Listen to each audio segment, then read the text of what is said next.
नमस्ते स्टूडेंट्स। आइए आज हम फिर एक नए चैप्टर की बात करते हैं 11th क्लास में। स्टूडेंट्स, अभी हमने फर्स्ट चैप्टर कंप्लीट किया है और उसके बाद अब मैं डायरेक्ट थर्ड चैप्टर में आना चाहता हूं। इसका नाम है ट्रिग्नोमेट्रिक फंक्शन या ट्रिग्नोमेट्रिकल रेशियोज भी इसे बोलते हैं। डायरेक्ट चैप्टर नंबर थर्ड में आने का रीज़न ये है कि अभी सबके पास बुक अवेलेबल नहीं है। तो जो फंक्शन जो चैप्टर पढ़ाया था, जो फर्स्ट जो मैंने आपको पढ़ाया चैप्टर सेट है, उसके बाद फंक्शन है। फंक्शन में बुक का होना जरूरी है क्योंकि आप कॉन्सेप्ट और उसके जो एग्जाम्पल है वो इतने हैं कि वो आप बुक के बिना अपने आप क्रिएट नहीं कर पाओगे, क्योंकि नया चैप्टर आपके लिए। बट थर्ड चैप्टर आपने 10th क्लास में भी पढ़ा है, ट्रिग्नोमेट्री के बारे में बेसिक आपको जानकारी 10th क्लास में है। इसलिए मैं यदि इसको स्टार्ट करता हूं तो आपको उम्मीद करता हूं बेटर समझ में आएगा। और बुक नहीं है तो भी कोई बात नहीं, मैं आपको जितने कॉन्सेप्ट, जितने सूत्र, जितने इसके फॉर्मेशंस लिखाता हूं वो सारे आप याद करिए, उनका पेन कॉपी में लिखिए और उन्हें तैयार कीजिए। तो आपको उस बुक की जरूरत भी नहीं पड़ेगी और आप अच्छे से उसको समझ पाएंगे। साथ ही साथ मैं बताना चाहता हूं कि ये चैप्टर जो थर्ड है ट्रिग्नोमेट्री, जो फंक्शंस जिसका नाम है, उस चैप्टर का 12th क्लास में बहुत ज़्यादा एप्लीकेशन है, बहुत ज़्यादा अनुप्रयोग है, बहुत ज़्यादा यूज है।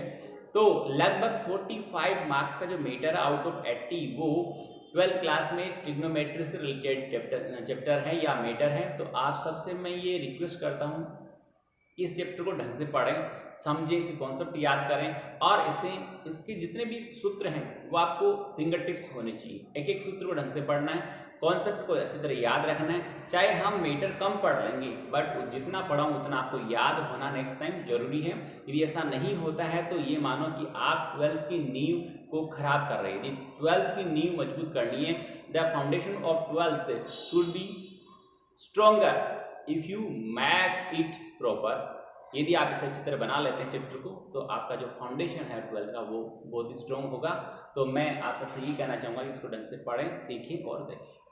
देखिए हमारा जो वर्ड है,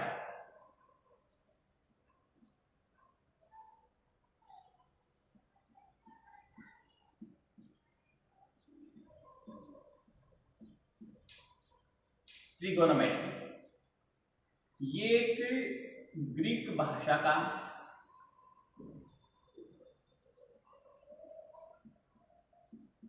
शब्द है। अब आप ये सोचते हो सर इन सब वर्ड्स को ये ग्रीक भाषा ने इन्होंने क्यों इजाद किया, इंडियन में क्यों नहीं हुआ? मैं आपको हकीकत में ये बताना चाहता हूं कि सबसे पहले ट्रिग्नोमेट्री के बारे में आर्यभट्ट, ब्रह्मगुप्त, भास्कर प्रथम और भास्कर द्वितीय ने ही ईसा पूर्व के 600 साल पहले, यानी लगभग 400, 500, 600, 1100 ईसा पूर्व ही इन्होंने इस ट्रिग्नोमेट्री के बारे में पढ़ा था और इसके कॉन्सेप्ट भी दिए थे। 600 ईसा पूर्व मैं आपको बताऊं कि आर्यभट्ट प्रथम ने मलयालम भाषा में साइन a प्लस बी के सूत्र का विस्तार दे दिया था। अब सोचिए कितनी पहले। फिर ये जो इसके बारे में अध्ययन किया था, जो जानकारी थी वो मध्य पूर्वी देशों में गई, फिर वापस घूम के यूरोप में आई। वहाँ यूनानियों ने इसको तोड़ मरोड़ के अपने हिसाब से पेश किया, पर उनकी भाषा कठिन होने और वह सरलतम रूप में नहीं होने के कारण लोगों ने उसको नहीं अपनाया। फिर बाद में भारतीय पद्धति में जो भी पढ़ाया गया था उसको संपूर्ण विश्व ने एक्सेप्ट किया और उसको ही आगे फॉलो किया।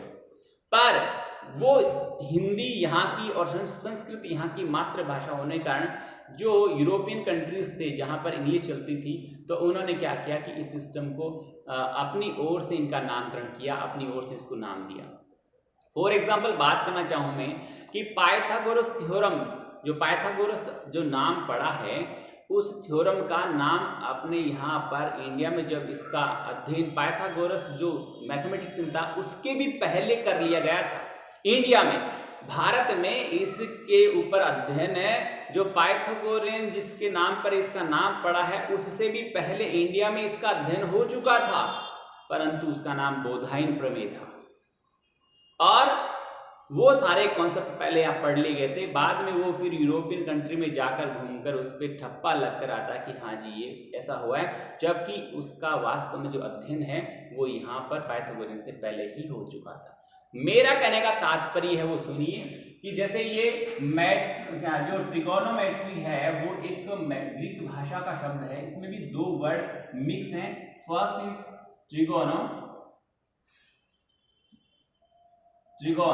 ट्रिगोन का मीनिंग आप जानते होंगे, ट्राई जिसे अपन बोलते हैं सिंपल भाषा में, ट्राई मतलब तीन होता है, गोन यानी मतलब घिरी हुई आकृति, यानी जब तीन भुजाओं से जो बनी हुई आकृति होती है, यहाँ पर इसका मीनिंग है तीन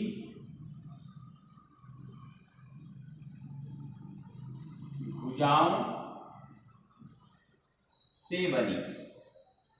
और दूसरा वर्ड इसका निकल कर आता है, उसका नाम है मेट्रोन। मेट्रोन का मीनिंग होता है मापना, मेजर करना। तो इसका कंप्लीटली जो वर्ड मीनिंग निकल कर आता है वो है त्रिभुज की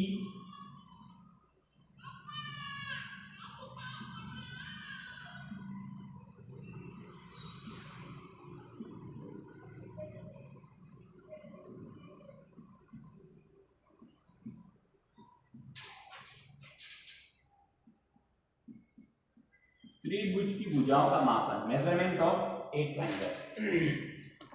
तो त्रिभुज की भुजाओं का मापन करना इसका मीनिंग है। इसके बारे में मैंने आपको बताया कि सबसे पहले या देखिए जो मैंने यहां पर बताया, जो ग्रीक भाषा में जो इस वर्ड को लिया गया है ट्रिगोनोमेट्री, ये वास्तव में इसको हम सामान्य भाषा में यहाँ पर भारतीयों ने भी इसके बारे में काफी विस्तार से पढ़ा था, और यहाँ अपनी भाषा में इन्होंने इसके बारे में प्राचीन काल में ही इसके बारे में जानकारी दी थी, जिसका नाम ग्रीक भाषा में पढ़ा। सबसे पहले मैं आपको बताना चाहता हूं कि जो आर्यभट्ट जो हुए हैं, उन्होंने लगभग 496 के आसपास, देखिए यहां पर बोर्ड पे आर्यभट्ट ने 496 के आसपास, और एग्जैक्टली मैं बताना चाहूं तो ये होगा डेट 476 एग्जैक्टली है, ईसा पूर्व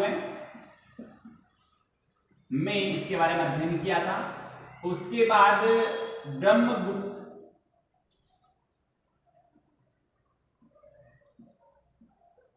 ने लगभग 598 ईसा पूर्व में इसके बारे में अध्ययन किया था।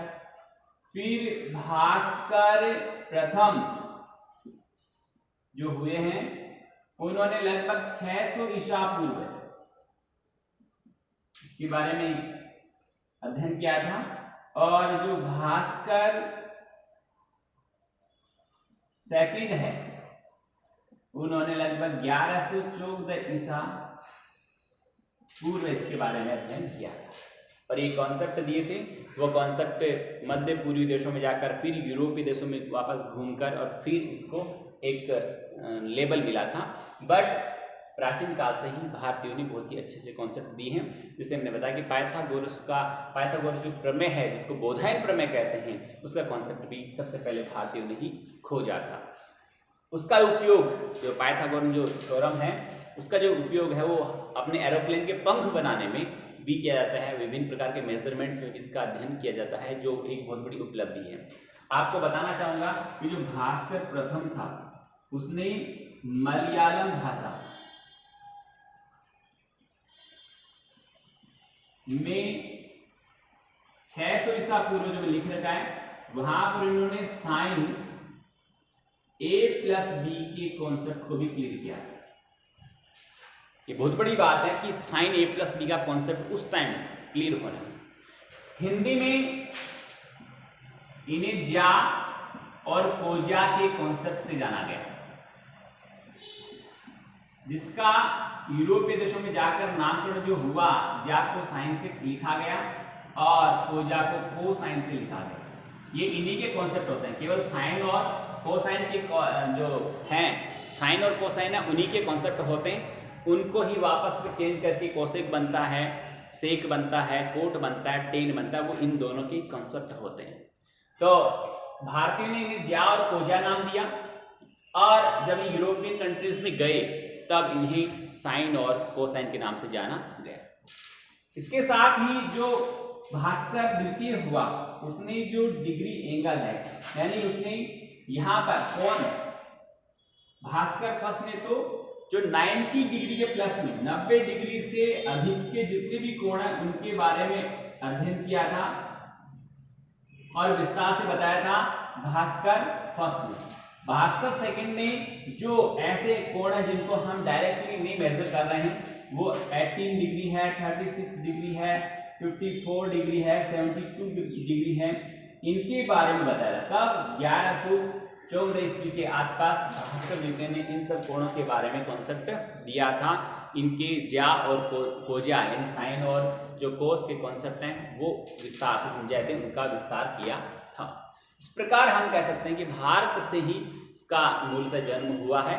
फिर जब यूरोपियन कंट्रीज में गए, मध्य पूर्वी देशों में गए, वहाँ जाकर इसके बारे में और जानकारी हुई, पर जब लोगों ने माना कि सबसे सरल जो कॉन्सेप्ट है जो भारतीयों ने दिया है वो कॉन्सेप्ट है, तो संपूर्ण विश्व में फिर भारतीयों के द्वारा दिए गए कॉन्सेप्ट को ही लागू किया गया। अब मैं आगे बात करना चाहता हूँ स्टूडेंट्स कि जो एंगल मेजरमेंट, तो उस एंगल मेजरमेंट से पहले मैं बात करना चाहूँगा कि एंगल होता क्या, कोण किसे कहते हैं। आपने अभी तक पढ़ा होगा सभी क्लासेज में कोण है, समकोण है, न्यूनकोण, पर कोण एक्चुअल में होता क्या है, इसकी डेफिनेशन क्या है और इसको मेजर हम किस तरह से करते हैं और इसको मापने की जो इकाई बनी वो किस तरह से बनी और किस तरह से इसका उपयोग होना चाहिए, इन सब कॉन्सेप्ट के बारे में मैं आपको विस्तार से बताता हूँ। देखिए, सबसे पहले मैं बात करता हूँ कि कोण की परिभाषा।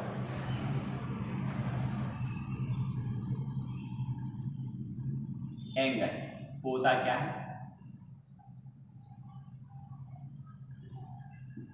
स्टूडेंट्स मैं बताना चाहूंगा, पहले डायग्राम लेकर के, एक किरण यदि अपनी OA स्थिति को चेंज करके OB स्थिति में आना चाहती है तो इस किरण का जितना विस्थापन होता है उस विस्थापन को कोण कहा जाता है।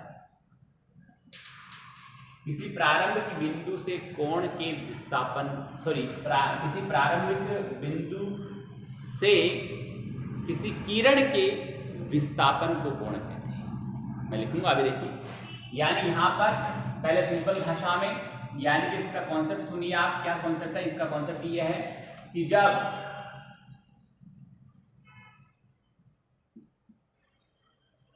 एक नियत प्रारंभिक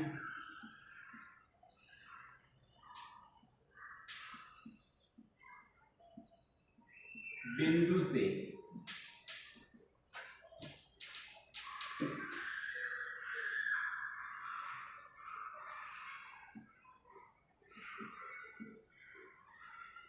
निकलने वाली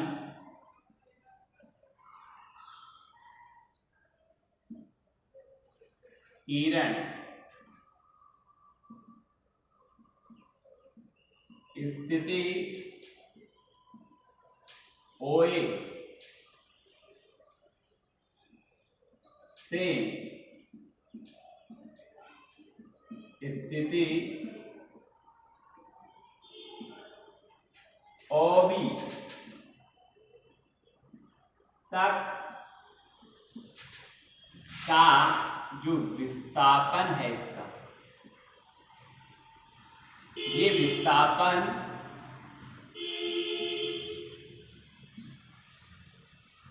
कोण कहलाता है। जब एक नियत प्रारंभिक बिंदु से निकलने वाली किरण स्थिति OA से स्थिति OB तक निकलने वाली किरण का स्थिति OA से स्थिति OB तक का विस्थापन कोण कहलाता है, एंगल कहलाता है। देखिए यहाँ पर जैसा मैंने डायग्राम बता रखा है, यहाँ पर AOB कोण है। ये किरण का प्रारंभिक बिंदु O है, पहले OA स्थिति में थी, अब OB में आई। जैसे जैसे OB की स्थिति बदलती है कोण का मान बढ़ता जाता है। यानी यहाँ पर हमें याद रखना है, अच्छी बात है, कि जो घड़ी है, घड़ी की जो दिशा होती है घड़ी की दिशा के विपरीत जो विस्थापन होता है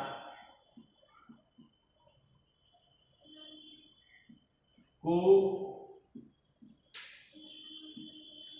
धनात्मक कोण तथा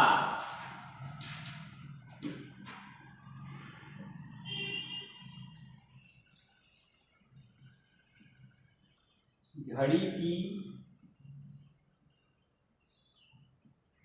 दिशा में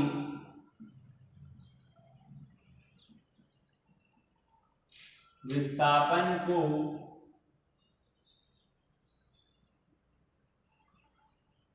ऋणात्मक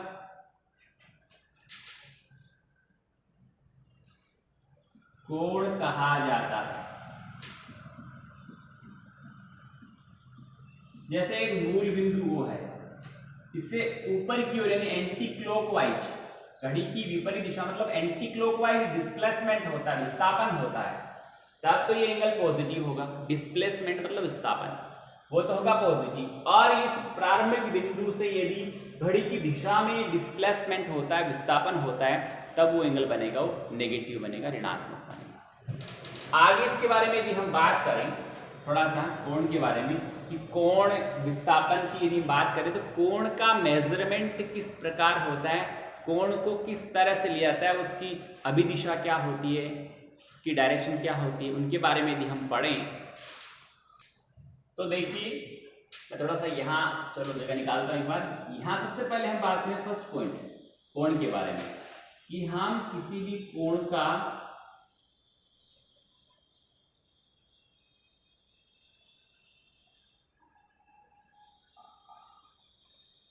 मापन कैसे करें, मेजरमेंट कैसे करें। तो मापन क्या होता है कि जो कोण बनाने वाली किरण है उसकी जो प्रारंभिक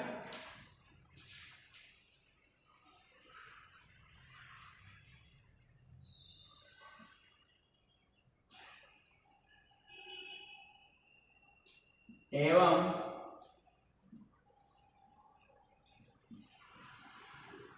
अंतिम जो भुजा है, भुजा बोल दूं इनको क्योंकि ये प्रारंभिक भुजा होगी,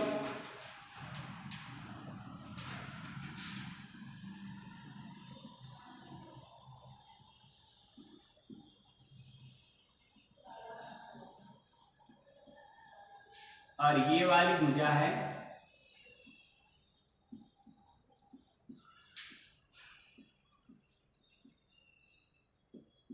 अंतिम भुजा। तो प्रारंभिक भुजा और अंतिम जो भुजा है के बीच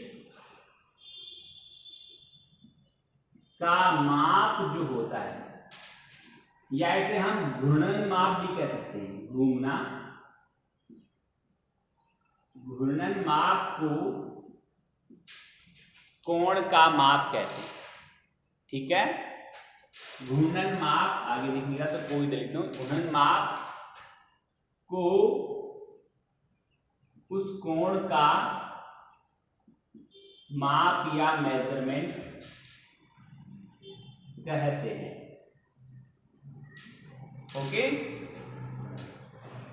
इस किरण की प्रारंभिक भुजा एवं अंतिम भुजा के बीच का जो घूर्णन माप होता है, बीच का जो मतलब माप होता है, घूर्णन माप कह दो, या इधर लिख दो माप, और माप को कोण का माप कहते हैं। घूर्णन माप जो होता है उसको कोण का माप कहते हैं। कितना डिग्री हुआ, वो प्रारंभिक और अंतिम बिंदु के बीच का जो प्रारंभिक भुजा और अंतिम भुजा के बीच का डिस्प्लेसमेंट जो है, घूर्णन जितना है, उसको कोण का माप कहते हैं। कोण की दिशा जैसे मैंने दर्शा रखी है, इधर जा रहा है, यानी प्रारंभिक भुजा और अंतिम भुजा का जो विस्थापन है वो किस ओर है, यदि एंटी क्लॉकवाइज विस्थापन है तो पॉजिटिव है, और क्लॉकवाइज जो विस्थापन है डिस्प्लेसमेंट है तो नेगेटिव कोण बनता है। तो यहां पर प्रारंभिक से अंतिम भुजा की ओर इसकी अभिदिशा को दर्शाया जाता है, यानी किधर जा रहा है, ऊपर की ओर जा रहा है, इट मींस प्लस का बनेगा। और नीचे की ओर एंगल होता तो ये प्रारंभिक होती, इधर की ओर तीर का निशान होता तो ये अंतिम हो जाती, तो ऋणात्मक कोण कहलाता। तो प्रारंभिक भुजा से अंतिम भुजा की ओर क्या होती, विस्थापन की जो दिशा है वो ही उस कोण की अभिदिशा होती है। यानी आप चाहो तो मैं लिखूंगा, बट इसको मुझे एक बार रिवीज करना पड़ेगा, बोर्ड पे आराम से देख लिया आप। एंगल के बारे में मैं आपको विस्तार से बता रहा हूँ, यानी कोण का माप क्या होता है, कोण की परिभाषा क्या है, प्रारंभिक भुजा कौन सी होती है, अंतिम भुजा कौन सी होती है, विस्थापन क्या होता है। अब नेक्स्ट जो पॉइंट है वो मैं आपके लिए लेता हूं कि कोण की अभिदिशा, कोण की दिशा होती है, ध्यान रखिएगा, कोण की अभिदिशा कौन सी होती है और उसको कैसे हम डिनोट करते हैं।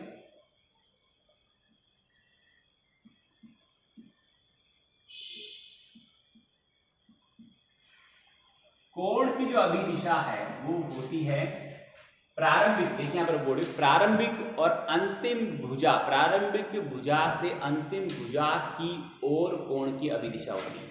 सिंपल सी भाषा में लिख दूं,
ठीक है। और सेकंड पॉइंट हो गया।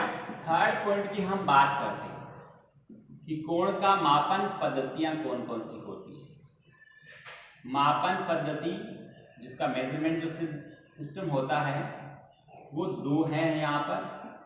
एक तो होता है रेडियन, रेडियन होता है वृत्तीय पद्धति, सर्कुलर जो सिस्टम होता है उस पद्धति में कोण को रेडियन में मापा जाता है। दूसरा जो होता है वो डिग्री,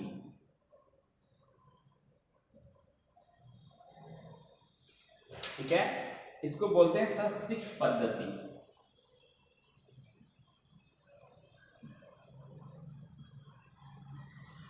ओके, क्या बोलते हैं इसको, सस्टिक पद्धति बोला जाता है। तो इन दो पद्धतियों में कोण का मापन किया जाता है। स्टूडेंट्स आगे देखते हैं, हम इसके बारे में और विस्तार से पढ़ें। तो जो मैं बात करना चाहूंगा डिग्री में कोण को कैसे मापना स्टार्ट करें। सबसे पहले कैसे इस कोण को मापने की जो सिस्टम को डेवलप किया गया, वो सिस्टम ये था कि इस पद्धति में 90 को 90 बराबर बराबर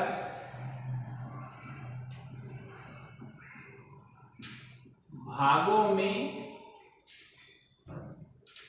कितने, 90 बराबर बराबर भागों में विभाजित किया जाता है। 90 को 90 ही भागों में बांटते हैं तथा जो प्रत्येक भाग होता है, प्रत्येक भाग को 1 डिग्री कहा जाता है।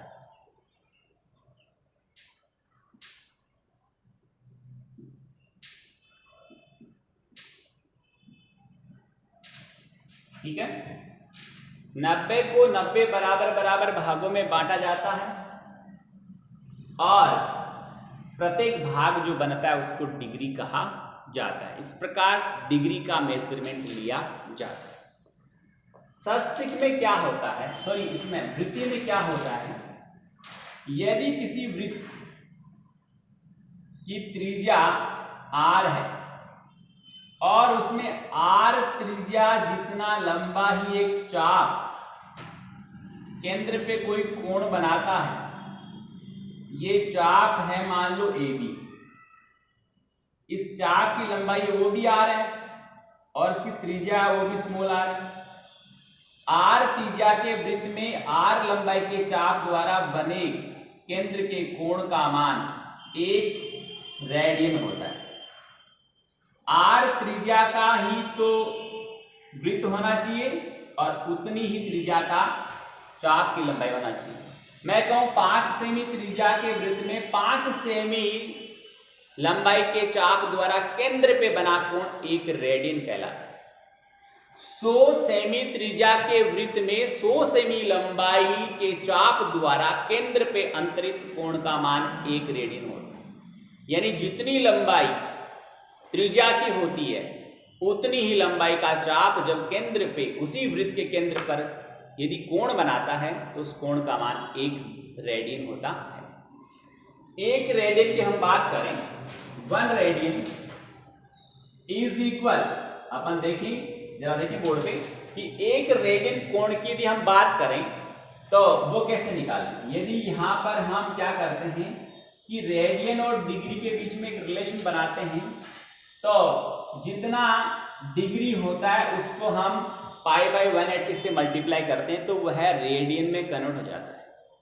जितना डिग्री एंगल है उसको π/180 से मल्टीप्लाई कर देने पर वह रेडियन में कन्वर्ट हो जाता है। फॉर एग्जांपल 60 डिग्री आपने लिखा है, if you multiply it by π/180 then it will become π/3 radian, और उसको ऐसे लिखते हैं, छोटा सा सी लगाते हैं ऊपर, π/3 रेडियन। 60 की टेबल से 3 टाइम कैंसिल हो गया तो ये हो गया π/3 रेडियन पड़ा जाएगा इसको। यानी डिग्री के कोण को π/180 से मल्टीप्लाई कर देते हैं तो वह रेडियन में कन्वर्ट हो जाता है, अर्थात वो सस्तिक से वृत्तीय पद्धति में कन्वर्ट हो जाता है।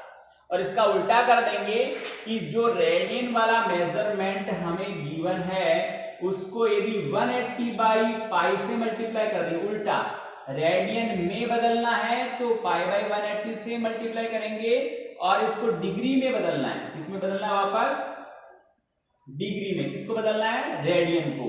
किसमें बदलें, डिग्री में। किससे मल्टीप्लाई करेंगे, 180/π से। तो ये वापस कैंसिल हो गया और 3 से 180 डिवाइड होगा तो वापस कितना आएगा, 60 डिग्री आ जाएगा। तो डिग्री को रेडियन में बदलना है, π/180 से मल्टीप्लाई करेंगे, और डिग्री को रेडियन को वापस डिग्री में बदलना है तो आप इसे 180/π से मल्टीप्लाई करेंगे।